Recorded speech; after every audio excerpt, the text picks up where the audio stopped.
I don't All hear right, it. we're live. Oh,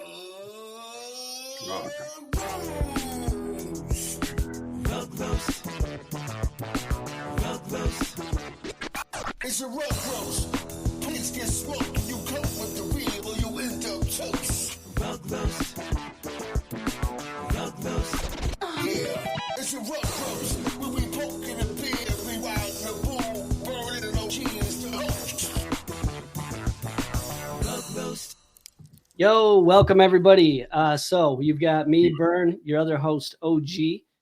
Today we've got Foreplay Warriors and Mosaics Dow with us. But first off, OG, you picked up a bit of a grail this week. So would like to hear a little bit about that because you got something that it's historic and a grail. yeah. Hey, everybody. Welcome to the show. Always excited to have this everyone's support. I'm going to move my phone here, Burn, because otherwise I can hear myself. The super excited about the show this week. I think I'm really excited to discuss the Broken Keys or the Piano Collective as it's uh, named itself now. I think, as all of you know, it's been quite a brutal time in NFTs, and we've seen even compared to the summer of death last year, we have a combination of very low art prices because there was OEs and a bunch of other stuff. Uh, we have very high gas prices because of shit coins, and we now have this.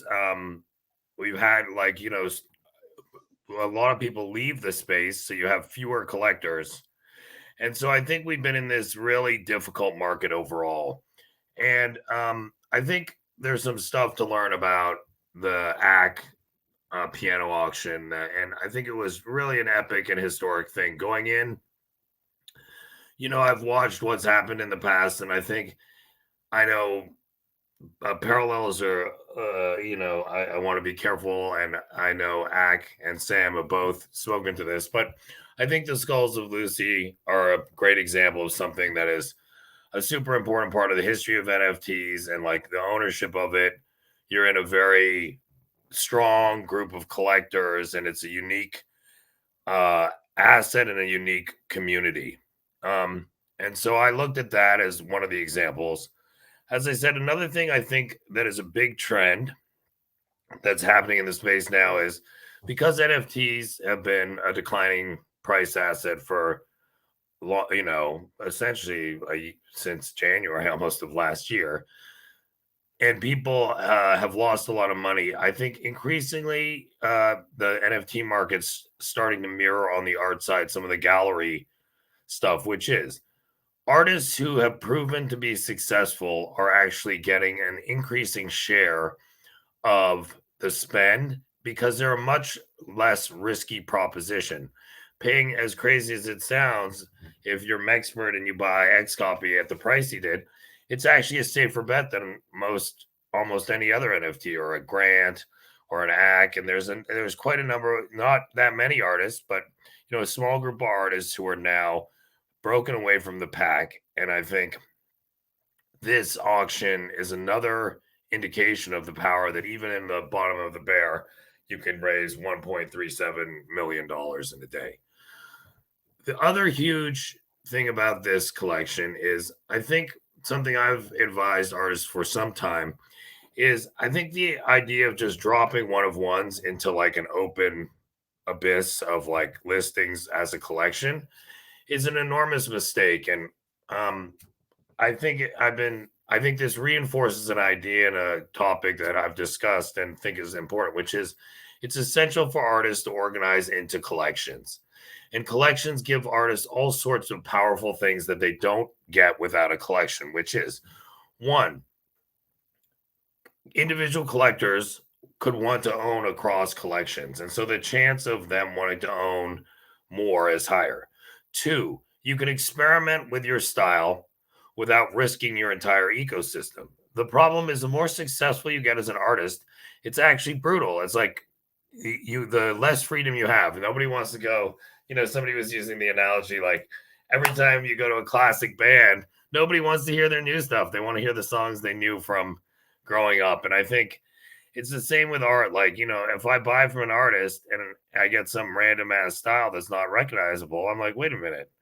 So I think collections allow artists to explore and engage and do new things. And if they mess up, which whenever you're taking a risk, an experiment and extending, you have to do something very risky because otherwise you're not making a step forward, which means, of course, it could fail. And rather than therefore impacting your whole collection, your entire body of work, this limits the impact much more to this specific thing. Oh, because look, actually, ACK in the chat. Let's in the go, chat. Let's baby. get him up here.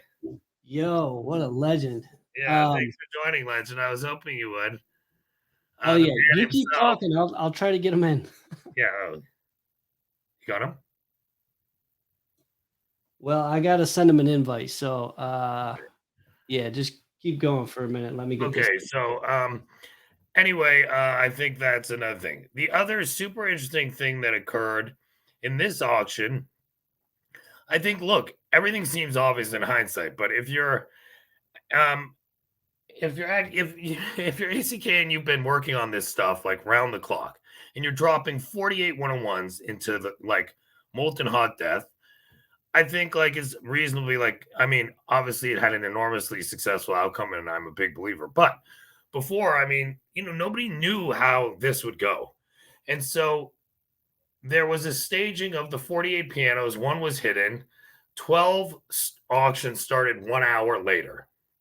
So as we all know in NFT time, like, 1 hour is a big difference because once the second auction started, you had already seen an enormous amount of action and some price levels in the first auction.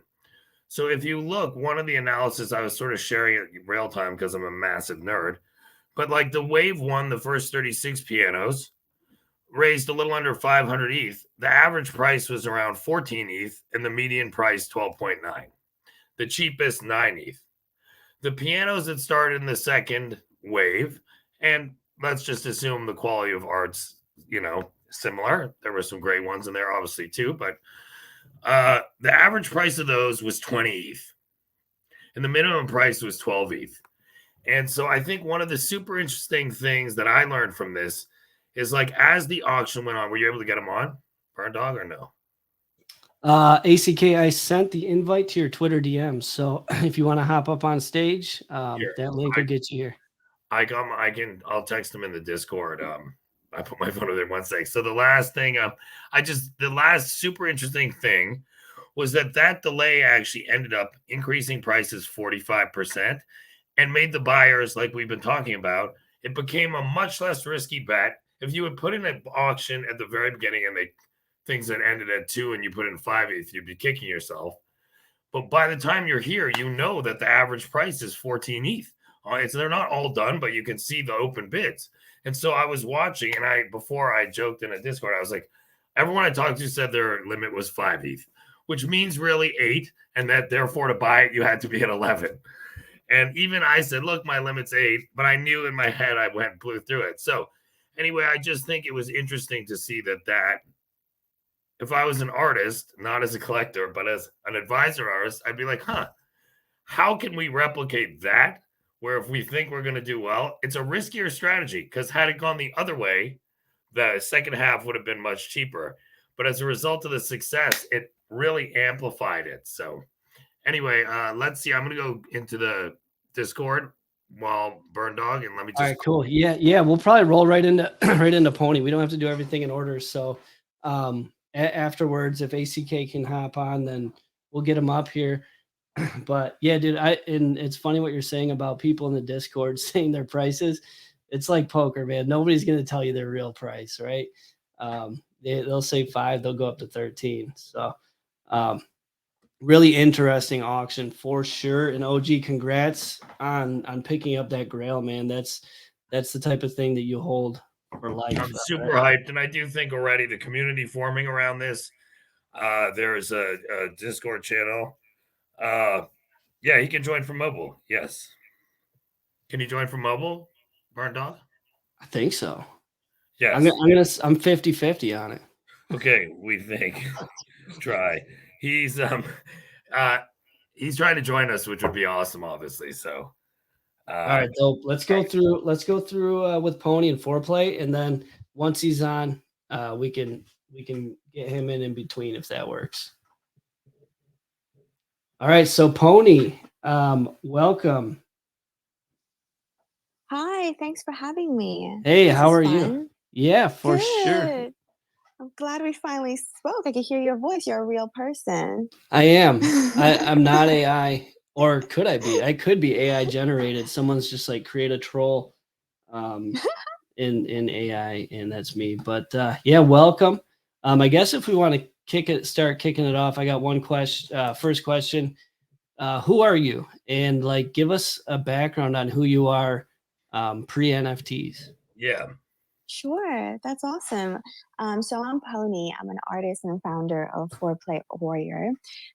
Before NFT, I was in tech and gaming in the real world, as you call it, IRL. Working away, thinking to myself, wow, the world has changed from Web 2 to Web 3 and how everybody has gone on online trying to build their profile and doing lots of interesting web gaming as well as app gaming. So I thought, why can't I do it myself? If I'm an artist, I can do art. And not only that, I have an idea of building a movement. And why not just get online and start doing what I do best? Who am I as a person? I am very multicultural. So I'm come from different cultures, very diverse culture, and I don't want to go too much into it. But the idea behind Foreplay Warrior was because I grew up in a very conservative culture where it led me to think about, hey, how is it to get more women into Web3, A, and B, how am I going to express myself when I get older and be able to say, hey, it's okay to be sexy and cute and the real and not be afraid to do so. Yeah. So that really So before we Carl hop into tells all me that, all the time. I just want to slow you down. Sexy and cute. Yeah, so that's awesome. But before we hop into that, I guess in your NFT career so far, first, how long have you been in NFTs, and what have you been doing in your time in NFTs? Yeah, great. So I've been looking at NFT for the last couple of years. So I'm following obviously with all the major projects and seeing how they do things, and also connecting with people who are in NFTs and founders within NFTs and really understand what they're really into and how like a whole business model behind it as well, because there's so much hype, but there's also the reality, right? So you're trying to learn the NFT and gaming business model within other so for example, like Axie Infinity and other those games, like how do they build their NFT sales to fund the business operations? And you think about, okay, then how does that lead to building a game that utilizes an NFT and also launching a token to kind of use the NFT as building that token ecosystem to spend in the game, but as well as benefiting the users and the company. And you see that reflecting in existing companies now who you can see lots of people use it in probably Indonesia, Philippines, who use it as a source of income using NFT in game, or generally in maybe the first world where they actually just enjoy really playing with the game. So I thought, how do I do that? A similar business model, but then within the idea that I want to build. So I've been in NFT for a couple of years and now starting my own. The art side is not was, but growing up, I've always been art. And obviously in the old world, traditional world, art is on acrylic on canvas. But then you kind of transition into digital art. And you have to learn how to do digital. I'm not a digital artist by trade. I am actually an economist in trading. That's really my education. But hobby-wise, it's always been canvas, acrylic on canvas. But then, as a artist in my blood, it's like actually I can really draw and I can learn how to do AI art on Adobe. why not just learn that, because it comes naturally. You transition from canvas to digital art, and that's where I ended up. I played around on AI. And Apologies. yeah. Totally sorry to cut you a little short. And we want to hear No. more. We have ACK joined us. Are you on? Can you hear us? GM. Yo. Oh, what's up, man? Hey. Hey, so yeah, is it cool? We're gonna get through this with Pony. Yes, No. please continue. I don't want to. I Are would you hate to sure? Is interrupt. that So cool, I want to man? hear. I know you're. Yeah, I got time. Please let Okay, her finish. cool. Thank you. Okay, Nice. thanks. Just want to make sure. Sorry about that. Let's go ahead. Thanks, man. No, but welcome. Yeah, you've got ACK up here with you, so that's awesome. Yeah, but I guess tell us. Okay, now tell us about the project. So you're an artist. You've got a tech and gaming background. I do like it when the artist is the founder as well. That's always good. So let's hear about the project. What are you building? Awesome. So we are an NFT art and gaming project. We are for women and by women, but also for men, obviously. We're starting a social conversation about female empowerment through sexuality and sensuality. And to be honest, we're a movement through art. Our content and artwork is a little bit kind of risky, but if you think about it, women like to dress nice for themselves, right? And men like women who look sexy and fine. So we stand for women's rights to express themselves without judgment, and it's okay for men to openly appreciate. So, which is why the art is a little bit risky in that sense. Where our NFT art project, cute, social conversation, NFT art gaming, and we're building a web gaming offering which embodies the same social conversation as our theme. And we're including Street Fighter style player versus player combat. I'm not sure if you played it in childhood, Street Fighter. Oh yeah. Yeah. So if you go on my website, you'll see kind of the 4-play warrior Street Why don't we Fighter. announce for the audience so they can make sure they know the website if they can't see it? Let's throw it up here. Yeah, sure. Should I pin it? Or 4-play warriors on XYZ. Yep. Yeah, you can pin it as well if you like. Let's pin it. Okay, sure. Let's do that. Did you guys raise money to start this? Have you raised funds? Oh, it's a good question. It's all self-funded by me because it's a passionate project. But I am looking for investment. I'm looking for people who believe in the project and Web3 for women, and as well as just a cute side wildcard project. Because I don't know if you know Dolls Kill. Do you know the brand Dolls Kill? I do not. Actually, when I first came into NFTs in the early part, I invested in a ton of women-based projects and a lot. That's amazing. Had a lot of. I owned at one point probably 18 different ones. Wow. So Dolls Kill is a clothing brand that is for a very specific target market, which is women who like to dress very sexy and the kind of festival look. If you kind of know the kind of EDM, like Burning Man, like Burning Man. Lots of neon. So they've actually been funded by Sequoia Capital. Yeah. You know, fun fact. So if you imagine it's Sequoia. Yeah. So this Dolls Kill kind of risky brand actually is funded by Sequoia Capital. So if you imagine Dolls Kill, and anyone on the call would like to just go online and have a look, it's art. It's kind of my version of NFT and gaming, but with the concept of Dolls Kill. That's been funded by Sequoia. So anyways, going back so we have a Street Fighter combat and a trading card combo implementation where we're collecting where the user will be collecting NFTs with different metadata combos. So it changes like the gaming experience. So obviously you collect different outfits or different components to kind of up your level of your NFT, and then you can play it within the gaming experience. So that Dolls Kill website, I recommend. You're right. I think people should go look at it if you haven't seen it. It's actually a great reference point. Thanks for sharing that. Yeah.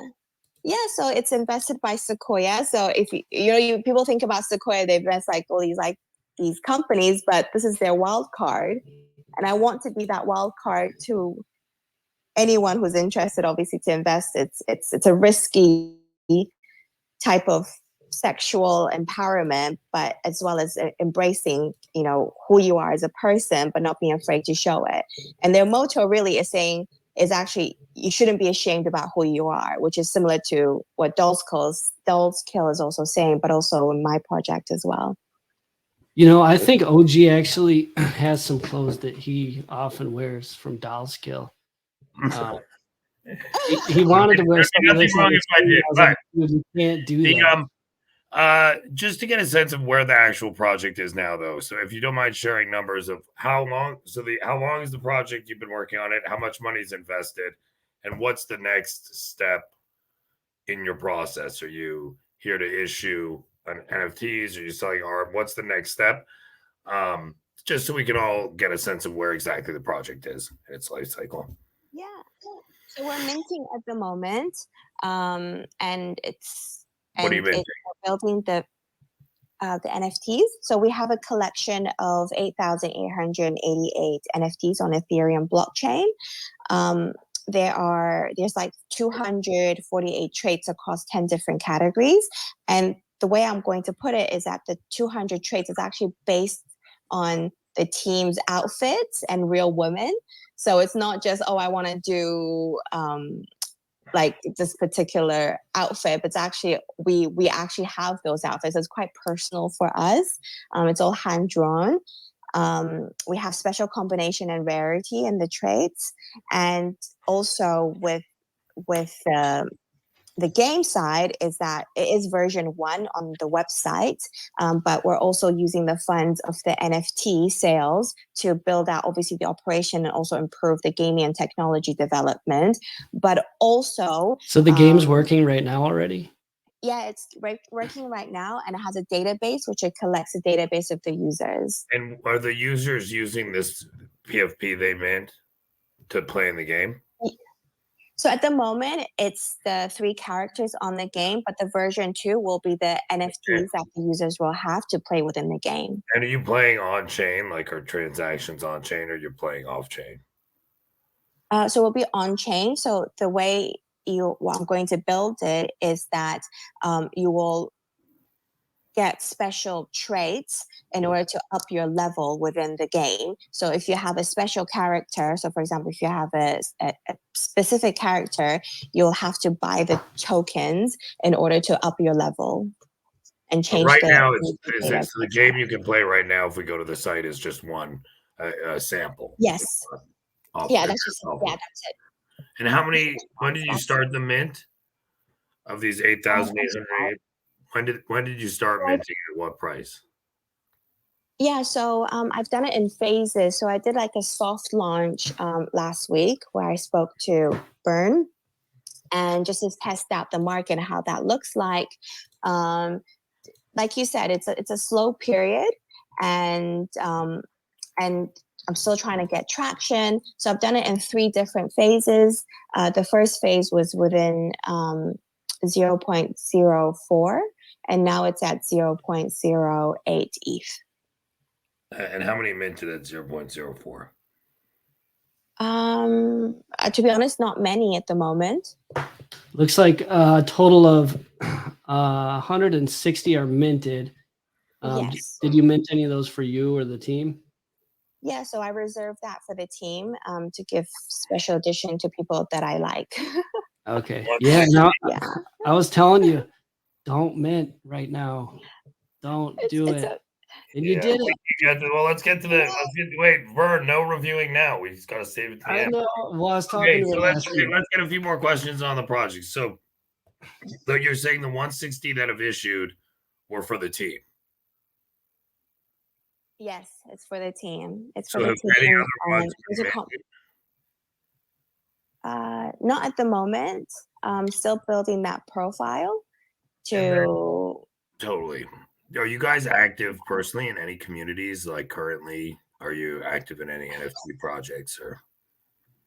Yeah, so we have our own, obviously, Discord community where No, I mean, there are other people who are people's. like-minded. Other people's. Sorry. Like part of being, do you own any other NFTs that are active in those communities? Oh, you mean that? No, not at the moment. I know that's a way approach That's the where key. you That's wanna, it's a key to get into. yeah, you got to spend a lot of time doing that before you even consider launching a project. You got to Yeah, get to so know people. Bern, I'm going to slap around. You give the feedback at the end.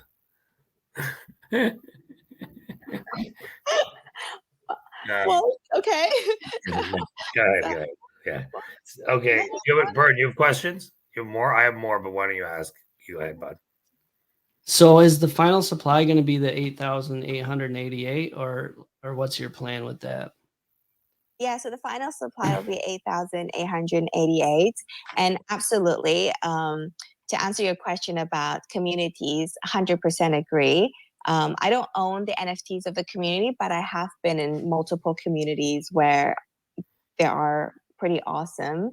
I don't want to name too many. I don't want to name them, but it's nice to understand how that community works. And to be honest, I So think a you lot own the NFTs of those communities? You're saying you do own NFTs and I yeah, so I am part of that community based on what I own. Yes. I don't want to get into which one. good. Fair enough. That's Yeah. fine. I don't have any further questions. OG. Are you willing to share how much money you put in, or you want to keep that private? No. Okay. Private. Yes. Yes. Okay. Yeah. I can go, Bern, or you want to go? Sure, I'll go first and then you go. So yeah, I like the idea of women empowerment. That's awesome. Women NFTs, but that meta was over a year ago. There was there was a women's meta where those NFTs were flying. You minted it in the middle of a shitcoin meta. With NFTs dead, gas prices through the roof, and I think the mint price is high, and the supply is definitely high. Even in a more friendly NFT market, I would say that would be really tough to do. I like the cause behind it. I definitely do. It looks like you're a great artist. But I also like the fact that you have a game. I mean, 99% of projects launch, they have nothing at all. So that is definitely a positive. At the same time, I don't know if this is something that would appeal to the masses. Women empowerment is good. Something like this, I would go much, much, much smaller supply.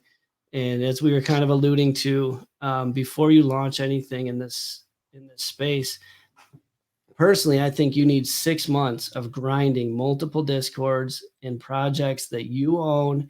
You're getting to know people. You're building a community of friends. You got to grind for a long time. And then once you announce your project, you got to grind even longer to build up that community as well. First, pulling in your friends that you've made. So I think you jumped the gun on this one, and I think the numbers don't quite line up. I like the cause. Looks like you're a great artist. But I'm gonna rate this one a 3.5. And yeah, I think like OG always says, most NFT projects are gonna start at 0. So I'm gonna rate you a 3.5. Personally, I would not mint it. But that doesn't mean there are people that wouldn't, right? So some may, but that's my rating. I'll pass it to you, OG. Yeah, I think the points Berndogler made are valid. I'd say a couple just additional things to think about. And look, part of this process is we hope it's helpful for the projects, and that we serve to give them practical advice on potential ways to kind of address any challenges. So I think what Berndogler said is correct regarding the collection as well. One of the things I think that makes strong PFP collections are the ability to build sets, whether it's an apes or rec guys or whatever. Building a set, Nakamigos even, is a very important thing. And when you have 248 traits across 10 different trait categories, you lose that very attractive thing that drives more ownership. I think there's many moving parts, and one of the things is like your undertaking. I would think if I was in your seat, like, hey, each of these undertakings, like launching a PFP, creating a game, doing it on chain, doing it with tokenomics, like there's whole companies that are spending massive amounts to do any of those things. And so I think it's harder to succeed when you take on a bunch of markets on the communities and so on. I guess, look, I think in all communities, like people, part of how you're figuring out somebody in a community in like NFTs is you talk NFTs.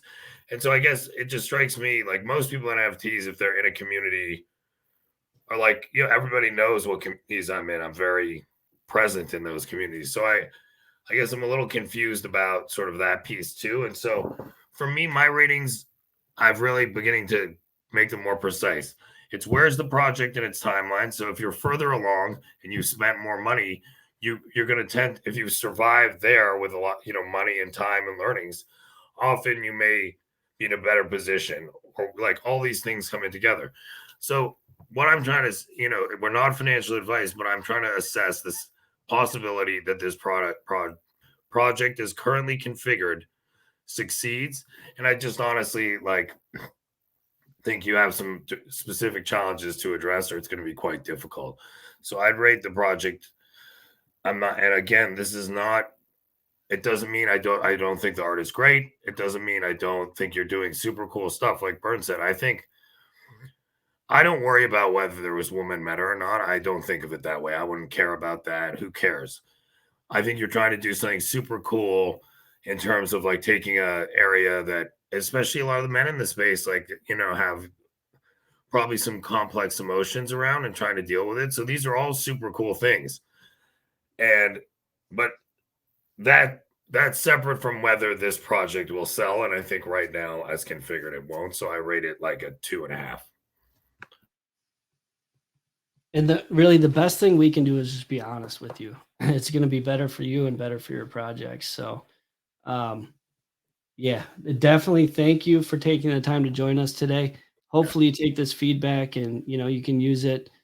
You've got a great skill set. So, and we're happy to be a resource and come back on and support you. So don't take it as, again, it's not a reflection of your efforts. It's a reflection of what are the challenges to this succeeding as an NFT. Thanks so much. Why don't we let the man chat a little bit about, thank you again for coming on, and we look forward to following up. yes, we have the man himself. We'd love to hear just how you're feeling. You can start with, how you're feeling after this week, anything you want to discuss about, you've been working on this for a while. How long have you been working on them? How did you feel before? You know what everyone might want to hear is that now that it's easier looking back from now, but right before you were about to drop in this crazy market, how are you feeling, man, when you were about to hit go? Definitely the most scared of my life for sure. Because, leading up to this, I was texting with my friends, a fellow artist, like, dude, I don't know if this collection is going to sell out. I mean, I did no reserve because I wanted fair market to dictate the prices, but you never know. Like, that's 48 1-of-1s in a fucking brutal market. So Yeah. It was terrifying, but I was excited because I knew I couldn't time the market. Like, I couldn't just wait. Like, the collection was done. It felt right. I found the right, I was at 100, and then I just started eliminating ones that didn't feel right because I wanted to do a collection of 100. I'm so glad I didn't. Yeah. And just fate is what brought it all together. I mean, it's just crazy.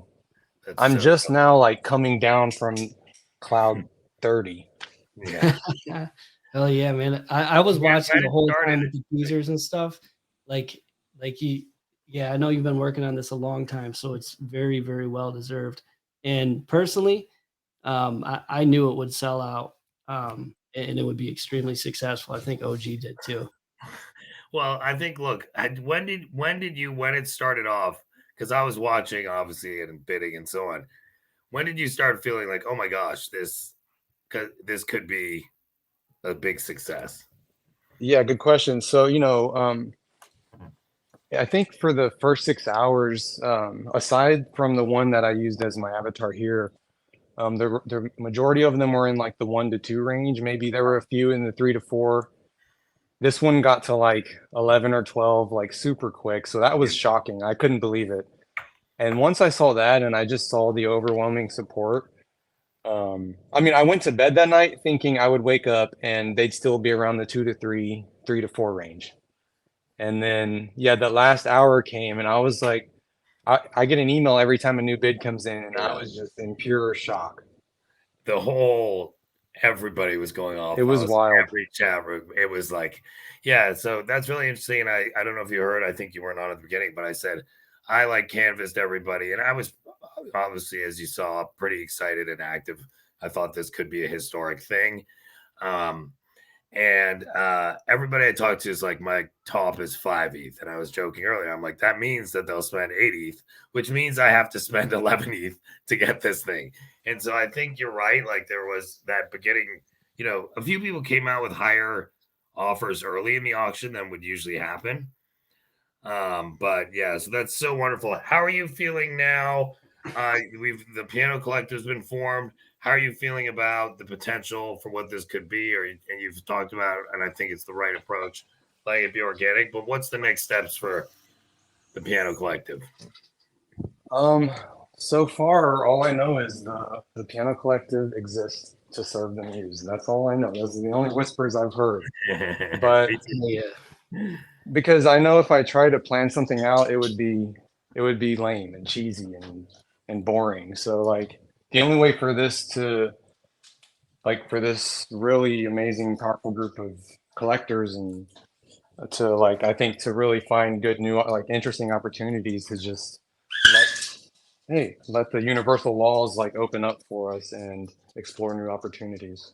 That's the way, man. And so when you look now at your body of work, say that again. I said, when you look at your body of work, your NFT collections you've issued, how do you think, obviously this is an incredible example of a success organizing in a consolidated collection and even releasing it all at once, which before, many artists would have been scared. I think this has a profound impact, I was saying earlier, on both how artists should organize collections and the relative share of spend that the top artists like you in the space and X Copy and Grant and so on receive of the total spend. How do you think about the structure of what you're releasing? Now, how has it changed as a result of this? And then how do you think this impacts your opportunities as sort of one of the top artists going forward? Great question. I don't know. I think, working on a collection like this, with one theme, was an amazing challenge to try and overcome, because I would make one let's say sunset, for example, and it just looked beautiful and it looked right. And then it's like, okay, how am I going to tell another story now that feels the same way? And then I would just start a new scene and just, magically I would stumble. I'd hate the scene for a few days and then I would change lighting a bit on something or, change the coloring, and I would start to love it. And I would just pursue those new avenues. And so building a collection was just, it was 2 years worth of my life. And the last year especially, it was pianos every day. Yeah. All day, other than when we're traveling, and I would wake up in the morning and just start working on a new piano scene. That's so incredible. And I do agree with what you said. I think it's great to release in a collection if you're doing it for the right reasons. If you're doing it to make 755 ETH, I wouldn't try it for that reason, because I didn't think that was going to happen. You know what I mean? I didn't know this shit was going to. The focus has to be on the art and what you're doing. Yes. That's just an outcome out of your control, actually. You can't focus on that. I'm with you. Yeah, no, you can't. These types of things can't be predicted. And now that we're here, there's been a few people asking hey, are you going to try and do what Sam has done? And of course not, because his thing was completely different and evolved over time. And if there's anything to come of this piano collective, it will just evolve on its own, or it won't. But I know I do feel strongly that these collectors in the piano collective were chosen for a reason. I hope so. The two quick Dude, questions. way more FOMO, dude. Yeah. Do you actually, now that you spent so many years looking at pianos and doing all that, are you like, yo, I never want to look at it again? Or do you sort of now like, yo, I want to keep doing it? And then number two, when you just finished a big collection like this, like, are you like, hey, I'm really attracted to collection work, or oh man, I need a break. I want one-on-one pieces. So both your day-to-day, hey, I want to look at pianos or not, and then hey, I was working on this collection for so long, I want a collection or do something different. So I was worried, because I've put pianos in quite a few of my works. I was worried, like, man, this collection is going to drown out the other pianos I made, and it's just been totally the opposite. Like, it's made them all extra special, I think, but without taking away from what the Broken Keys is, because this body of work is just serendipitously just so powerful now that no, I have a new profound love for pianos, but I think it needs to be treated very delicately moving forward. Anything I do art wise, and it needs to be for the right reasons. And I don't want to change the recipe just because I have all these new, potential opportunities. I need to continue to do what I did to get me here with also being respectful of the market, et cetera, et cetera. So dope. Yeah. Let the muse drive, right? What Exactly. attracted you to pianos? Do you play piano? Do you? Yeah, I'm just a self-taught pianist for myself. I can play Mozart, Beethoven, blah blah blah, but like those aren't the things that I really thrive on. I just use piano to open up my creativity. Like every time I have creative block, I can just sit, play a few keys, and it opens me up to new ideas. Oh, I didn't realize that connection. That's pretty dope. Bern, any Yes, questions? sir. No, I mean, I think you did a great job with the questions. ACK, congrats, man. I mean, this is something that I thought about selling off most of my portfolio to bid on. But then I got scared, right? Because I knew it would do well, and I was afraid to dump everything and just get smoked. And that absolutely would have happened. So, congrats, man. Very well Thank deserved. you. And hey, Thank I you. think it's serendipitous as well. We had DM before, and we had the pleasure of meeting in person in New York, and I really loved the chance to hang out with you. And you were very sweet and very kind to me, so I appreciate that, and I'm really hyped. As I told you that I'm going to get a piece of your work, bro, and so here we are. I'm hyped that we had that chance. I'm hyped to be in the collective, and really appreciate you taking the time to come on today in the midst of all this excitement. It's very a clear example, another clear example why you're so successful. So thank you.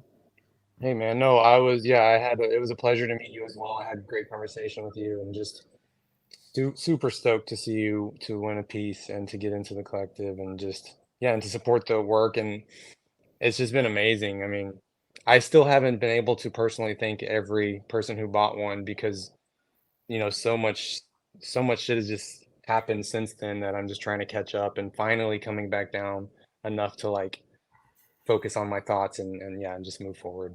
And those Twitter DMs, bro, there's nothing worse. When we launched our project, was like, yo, DM me on Twitter. And I didn't think about the limit. And we're like, it's launch day. And I get blocked out. It's like a Yeah, 24-hour block, I It's know, I know. and you sort of don't think about it, or whatever. So you must have been get hammered DMs and then just out of the game. So Yeah, it was the support was just wild. I still can't believe it, and it doesn't feel real, but I'm just going to really take a few weeks to think about everything and consider all opportunities and just start listening for whispers. bro, your attitude and approach is, I'm so hyped to be a collector and be in the family. So really Thank you, appreciate man. your time and Thank you. congrats again, man. This was a big part. This is a significant event in NFT history. So congrats. Thank you so much for having me, and yeah, we'll chat soon. Yeah. All right, brother. Thanks, man. Take care. Congrats. Okay. Thank you. That was a nice guest appearance. We so far haven't disappointed, right, Brian? Dude, yeah, he's debatably, as some people might say, the top artist in our space. He's right up there, tippity top tier. Yeah. On Just an sale. absolute legend. I mean, yeah, I should look at. We can look that up. It's no joke. But one of the humble, and I'll tell you in person, great. He was next morning. He actually sent me a nice note first thing saying, "What a pleasure." I was like, "What a class act," you know. Good So, guy too. Absolutely. so I'm excited. Anyway, let's get back. Sorry to disrupt the show a bit with that, but I think it's cool that probably got some additional. More people will listen to this as a result of that, so that's a good Yeah, thing. don't worry. We'll be advertising. Okay, Bern, you want to lead the questioning, and I'll do it just like last time. You can go. You want me to? If you want to lead with Mosaics, Okay. or Well, otherwise first, I can. welcome. So, Thank we have you. the Mosaics team. So, is it Boba Bay? Did I Yeah, you pronounce can that right? just call whatever you like, whether it's Boba or Boba Bay. Okay. John and Boba, just quickly your roles in the project before we go forward, so people know who we have on the show. Sure. Yeah. Hey, thanks for having us. Also, congrats to ACK. I was watching that as well, and it was crazy to see, especially in this market. It was phenomenal. Yeah. And yeah, so I'm John. I'm one of the founders of Mosaics. I'm working on the product side of things. So I'm an engineer by trade, and we're building an interactive application. So I'm working on the application part of things. And then Boba, your role? Yeah, I manage marketing and community. I've always been in growth roles. Yes. So, okay, quickly, do you want to summarize in a couple of sentences what the project is, as well as any history of money raised or current outstanding NFTs so that people know where we're at? Sure. Yeah, I can take that one. So at a high level, it's quite simple. We want to create one of the largest interactive NFT art projects that's ever existed. We want to bring thousands of people to come and draw on one big canvas all at the same time, a digital canvas. And the idea is that every 24 hours, we take that canvas, we mint it as an NFT, and then we create a new canvas for the next day. So at a high level, it's a new canvas every day. John, I thought I was trying to remember the name. I thought there was another project that had a similar thing where they're doing a day for 365 days. Well, I know. So we were Nouns? inspired by Reddit, our place, and then Nouns is doing correct. They have an auction every day. No, Nouns have an auction every day, but I obviously it'd be super helpful for me to remember. But there's so many NFT projects. I recall that there was. You know what? I'm going to ask in one of my chat. Yeah, there was a project where they did this. Where they took like a daily, I don't know if it was of the art. So anyway, I think it's a cool idea, but I just didn't know if you guys remember the name of that one. Okay. I don't. Yeah. Okay. So why don't you give us a little more detail about, I've seen on the site, but for our audience, what does that actually mean? And what's the NFT delivered every day? And how much of it is it one? Is it 100? Is it? Yeah. So there's two parts. The first one, the goal was to make something accessible and free. So to actually draw and participate as part of this canvas, all you need is a wallet, no signature required. You just need to connect and you can start drawing right away. We wanted to make something fun and free for everybody. And then as an add-on, as we realized we have to spend a little bit on server costs and to account for our time and to make the experience a little more fun, we decided to also create a collection in conjunction with that. The collection is going to be a 10,000 piece collection. And there's going to be two ways to mint. There's going to be, if you get allow listed, there's going to be 10,000 total or total. issued? Correct. Total. And issued at what pace? It's all going to be at once. So we're going to have, we're running the allow list now. We're collecting wallet addresses, allocations. But the interesting thing, followers do you have? We just started marketing 2 weeks ago. We're at on 3 or 4,000 at this point, almost 5. So I know it's a big number for today's market, and I think we're going to assess over the next couple months, right before launch, what we want to do. The interesting thing about the collection that we're doing a little differently is that there will be a free option. So it's actually, even though it's 10,000 total collection, 3,000 will be a free option, and 7,000 will be a very affordable paid option. And What's with the free, is there a difference in how they look or anything? There's a difference how they look in the functionality. So the free one is going to be, we're calling it Pixie Dust. And the idea is we just want to thank people who were early supporters of the project. It allows you to have a little bit of a faster cooldown. So when people are drawing on the canvas, like you'll be able to place one pixel every X number of seconds. If you don't have any NFTs with us, if you have this pixie dust, you'll get a little bit of a reduced cooldown, so you can draw a little faster. But then what you do is you have the option to burn that free NFT and redeem it for what we're calling a pixie, which is the fun animated character that you all see. So I owned a bunch of this thing called Wow Pixies. It's an existing NFT. Oh, really? Cool. So that has that name, Pixies. Okay, good to know. So, and I think they have Wow Pixies, and I think they're issued Pixies potentially. So I just maybe double check that that's available. I just want to know, and it's Wow Pixies official, and Pixies are taken. So just a quick. Okay. Good to know. Do they have asses though? OG, that's the question. Does it have a nice thick butt on the back? Has a what? Does it have a nice thick butt on the back of the NFT? Why is that what you? Oh yeah. Yeah. So yeah. So the Mosaics, what it does is you get advanced cooldowns. There's some other perks as well, and then also additional color palettes, and you can level them up. And so as you NFT to people, like what that looks like that you'll be getting. Have we posted yet, Boba Bay? It's on the website. I went on your website. There was showing like they're drawing at the PFPs. Is that? That's what it's going to look like. Yeah, it's going to be animated. It's going to have a lot of fun attributes, and it's going to evolve. So when you start out, it's going to be a naked pixie. And then as you participate in the Mosaics platform, it'll evolve and grow and level up.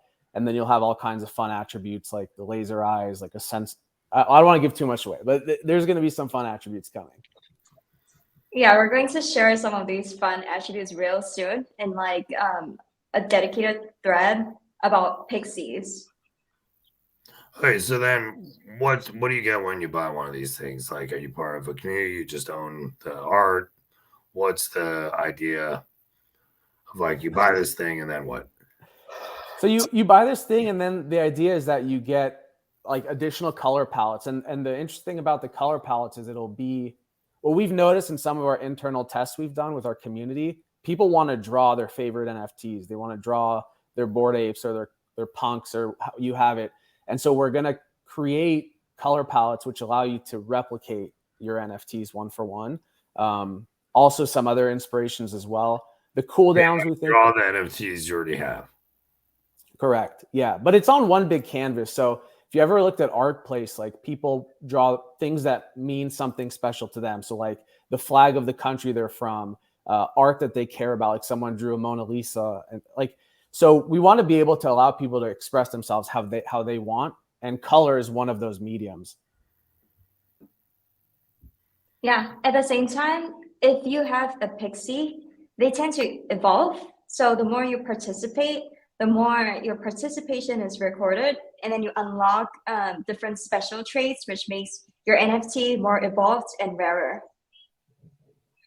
Yeah. So, do you draw or do something? Sorry, go ahead, Bern.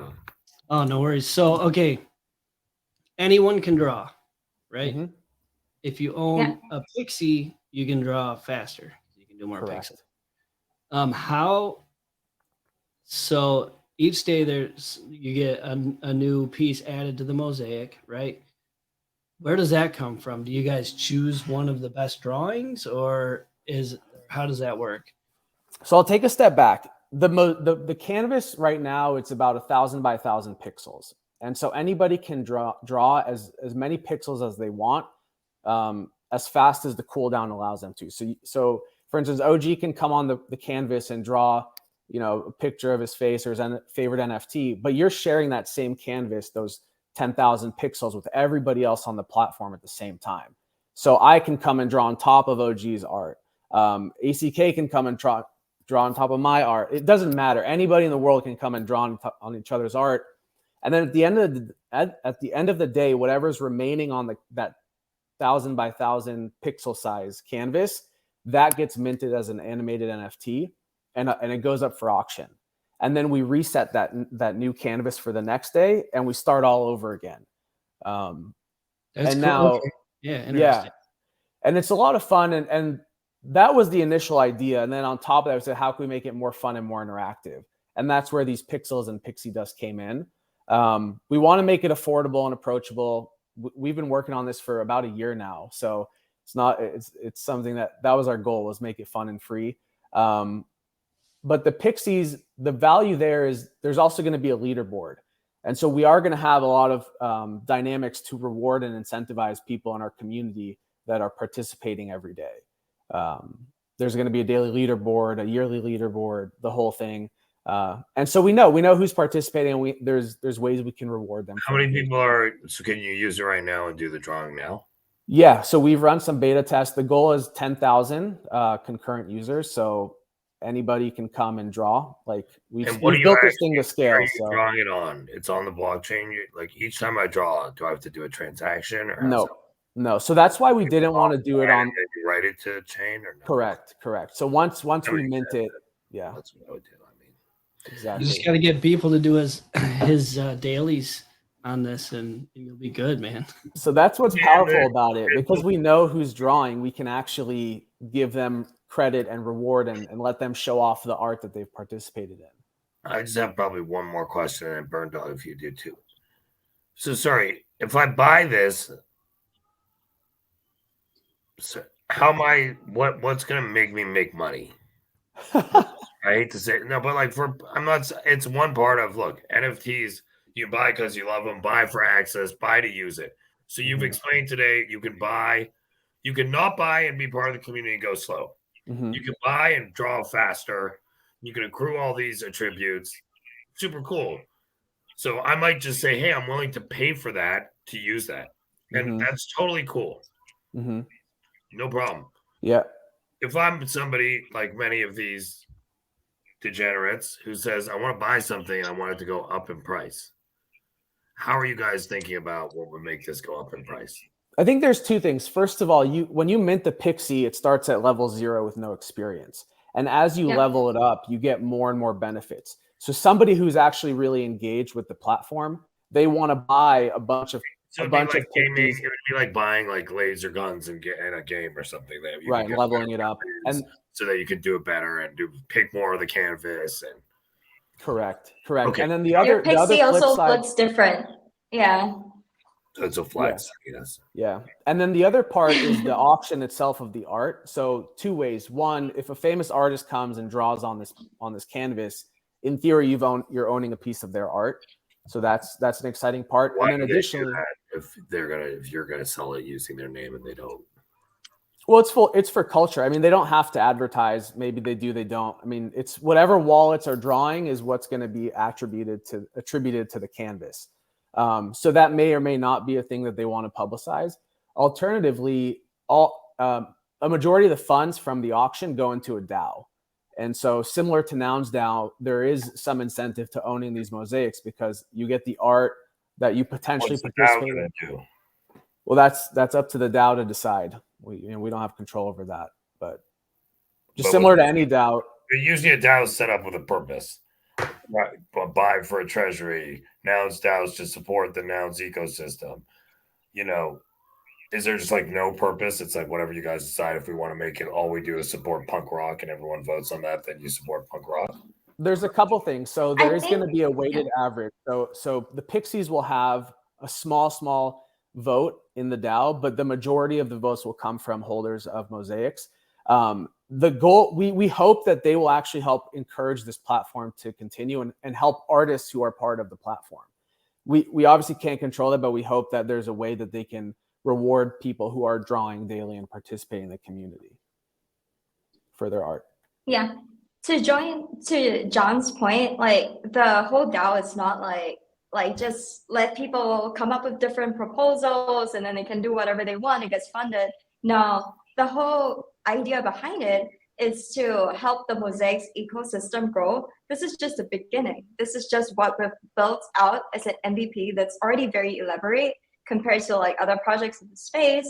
And then from there, we're really having very good intentions for the project, like to also incorporate what the community wants when it comes to like helping them get more utility out of this, helping them make more money out of this. And eventually, like if we do get to a point where we have a long-term vision as to what kind of platform we want to build, then we'll go fundraise. It's just not the right time currently. Totally got it. That's okay. Earn anything? No, I think I get it. I think I understand how it all works. So the Mosaic daily auction, only one person gets it, right?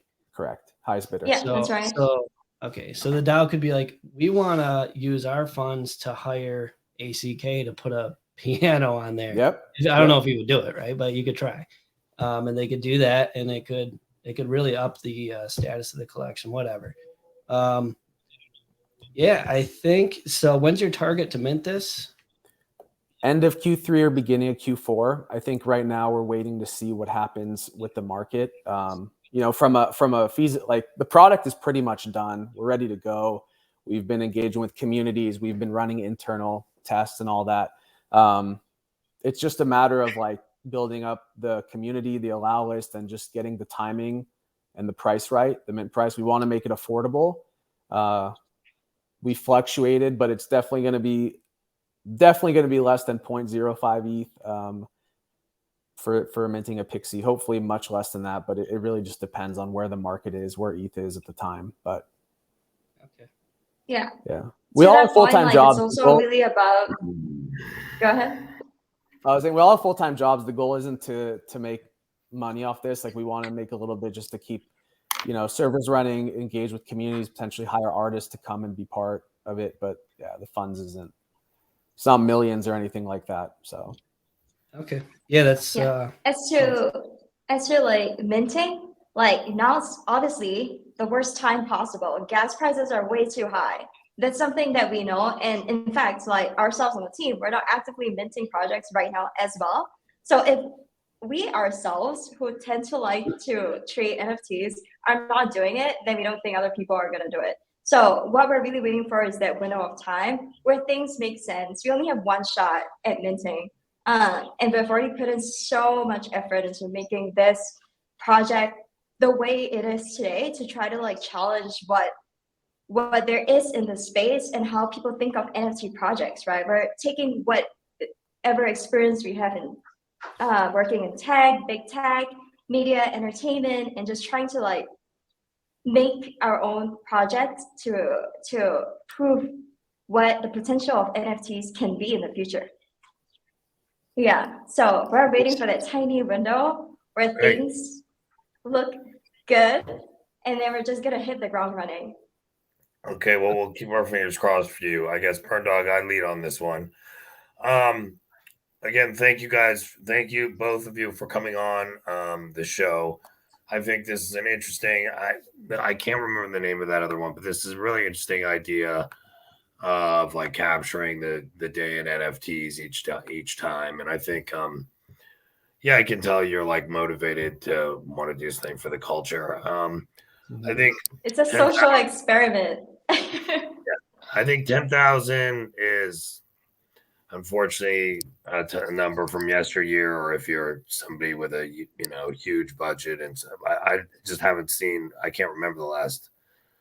I guess Nakamiko's you can be 20K, I guess maybe, but something. I just think the 10K collection as of now, there's not much evidence that's the demand size. I think this is one of these things where like it's really hard to judge till like you use it and you see if the community develops. And I'm not like there's many times I'm like, am I the person who could like best assess? And what I'd say is like, it's right now, because you're not issuing anything, I just would watch, like, do people do people care about this? Are they using it or do they not care? Mm-hmm. And so, I mean, by the time you launch, you're either going to have like a devoted community of people who seem to care about this, or you're not. Mm-hmm. And so I think, to me, I'd have to see that. Look, maybe I support artists, and I spend for free all the time. I spend like most of my day talking to you, helping people, so on. So I'm not saying you have to do stuff for money, because most of what I do, I don't do for money. But when people give you money and give you money to do stuff, they generally want to make money or get a like exchange for something that is worth the amount of money they gave you, like get a better value. And so if they can't think they'll sell it later higher, then they have to like, and so again, I just don't know how people will value this thing. And I don't have any evidence. I'd just be giving you an opinion from somebody who's, doesn't know whether it's worked or not. So without that data, it's very hard for me to give a rating. What I'd say is the challenges I see that would make me rate it lower are collection size. Also, how are you going to go? You're going to issue one a day of the mosaic, so you're not going to have. I mean, it's not going to be. How are you going to get to 10,000? I don't understand, because if it's one a day, that's 365. It's going to take you a year before you even have 365. You need like 400 people in a Discord every day to even have 20 people active. I mean, we have like 450 people in our Discord. It's just, so I guess I'm just trying to understand. Yeah, it's two separate collections. So there's it's like the art, and then there's the actual utility NFT. Got it. Okay. Yeah, I think that's also no bueno. I just talked to Farouk and Loxley. Bern and I talked to Farouk and Loxley last week. 2 tokens again, I think, is like death a bit right out the gate, because like then all of a sudden you have 2 different groups to answer to before you've even started out the game. So there's some things like that I would, if I was like advising you, be like, no, too big. So I'd say look at those things. I can't rate because it's like I don't have anything to rate other than you telling me something, and I've told you what I think of that, but I don't have any I mean, I apologize. I can make up a number, but it's not useful because there's nothing. It's real simple. I'd simplify the structure. Don't have more than one thing. Somehow tie them together. I don't know, but the more things you got, like look at every ecosystem that had more and more things. Yuga might be able to support it. Even look at everything from gutter cats to 10KTF to I mean, there's a million that you doodle. I don't know, it's just everything. Like when you have that much stuff, it's trouble unless you're really like, again, it's just like to execute at that level. So that'd be my feedback. Burn Dog. Okay, so I'm gonna rate it based on where you're at right now. You've got a lot of time ahead of you, which is smart. I can tell you're both experienced. You understand the space. You've taken the time. You know how degens work and think. At least to an extent. It's so it's good to see an experienced team. I think the Mosaics idea is really cool. And like you said, maybe someone wants to put their PFP on that day or whatever, or a community says, let's rate it and let's draw all ours on there, right? Yeah. So the key is, yeah, wrecked, just cover it with wrecked guys. That's the goal. Yeah, for sure. So I think you've got time, but you really got to be in these communities. And that doesn't mean like sitting in their general chat. It means like getting in the communities and getting to know people. If you grind it out, maybe a shot. It's cool. I like that it's going to be less than 0.05 ETH. Personally, I mean, I would mint it. That's like, take a shot. Why not, right? I don't know if the masses will. I can't speak to if you look, even very experienced people who have successful projects under their belts, who have issued smaller PFP sizes than this, it's been a challenging market even at those prices. So yeah, but they're talking Q3, Q4. So they're going to see what happens. They might go lower on the price. You can't say it's not concrete yet. And he said 10K is not even concrete, in which I agree with OG. How can you rate 10K? 10K is way too much right now, but maybe we hit an NFT summer. You don't know. You got to see what happens. I wouldn't be advertising it as 10K though, because that's just too much. One thing I don't like is you've got the pixie dust and the pixies. Maybe like OG said, make it more simple, right? We don't need just the more simple, the better, right? I don't think you get that name. I mean, I know that the homie Cone Up and them had the project. I talked to him, so we'll check it out. Yeah, just check it out. Yeah, I wanted to ask a question about that. Like, so the whole reason why we decided to have pixie dust is so that there's an option for a free mint. So in that case, we're trying to be inclusive because inclusiveness is what we need. in order to mint out. And also this concept of having both a paid and a free mint has just never happened before. So we felt like in this space, actually, you kind of get rewarded for taking risks, like building something new and actually delivering it. Yeah. So would that still be a bad idea? Like rather than like a small collection of all paid? Or just personally, I would never do that, because the minute you have something that's free and paid, look, in NFTs, because I think this is a good lesson I've learned. Take the rare pass. On the day it got sold, you had a bunch of people who paid a bunch of different prices for the same thing. And to me, that's like a challenging setup a bit, because then you have people in the project who came in at different things. So then if you're giving something for free and charging for it, you now have a question that people are like, well, why should I pay when there's a free one? And so I think you're already, again, you guys have spent a lot of time with the story. The average moron like me will come and look quick and be like, what the fuck? Do I know these people? Are they am I friends with them already? And somebody told me they're good. Because I depend on, as Burn Dog and I have been talking about it, when I came into NFTs, I was like, how am I going to be able to trust anyone? It's all these anon people. Well, it turns out the exact opposite. I can watch their wallets, talk to them, and I have some of my most trusted people on the planet are in NFTs. So that's screen one. So then once you get to it, if somebody starts explaining this, it's like, I don't know, man. How am I gonna? So that's the challenge for me. Is I think selling something for free and paid. I know there's this freemium and both, in another world, but this is like an NFT. And the minutes that people are getting it for free, what I found, we track in my collection. We've gone through various pricing models, and we give free drops sometimes.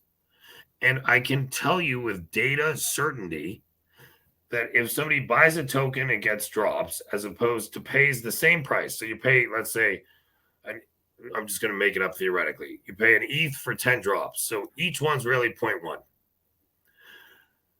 If you sell each one for 0.1 versus all for 10 for 1 ETH, the people will sell the free ones at whatever price they can get. The average price, I look in my collection I just did this morning and told an artist, hey, I appreciate you wanting to give for free. I'm just going to let you know that anything you give people for free, even this great group of collectors, if they're under pressure, if they can get 0.02 ETH for it, it's 0.02 ETH they didn't have.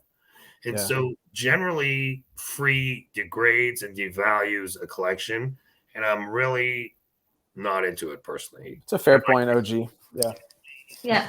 Very OG, what we need to do is we got to get you into this Discord, and when we have our next beta test, we got to come and have you draw a rect guy on this canvas. You don't want that. You don't want OG.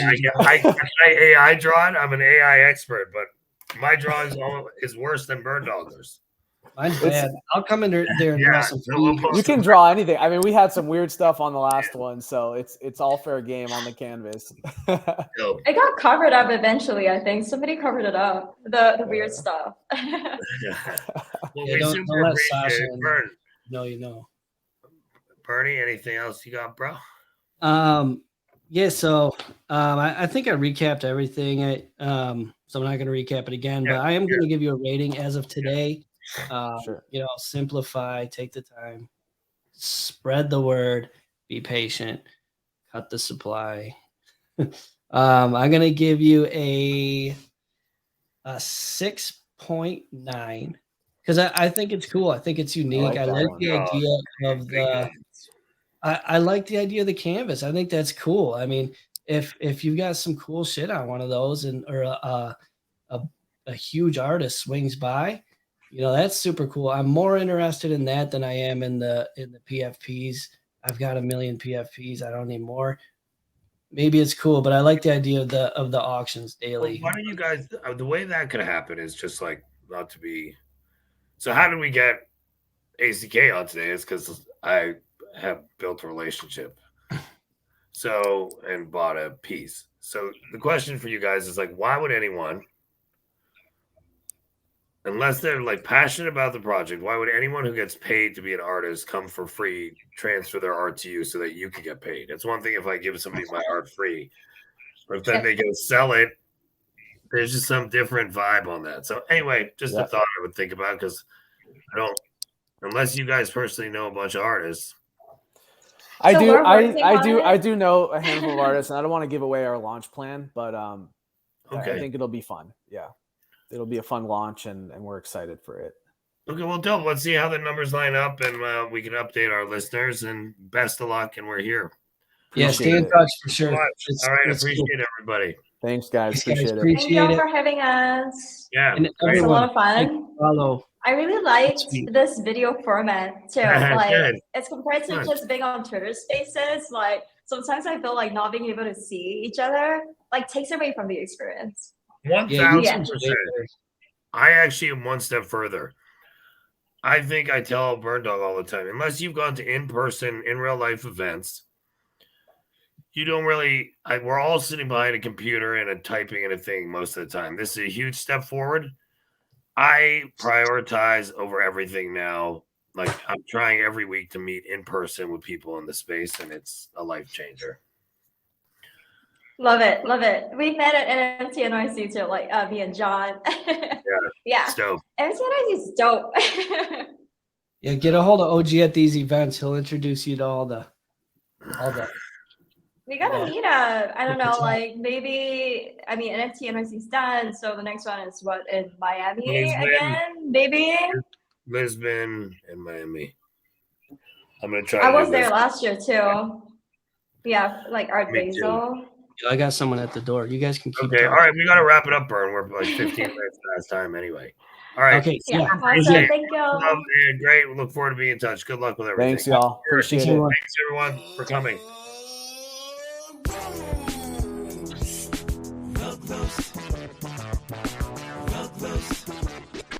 It's a rug roast.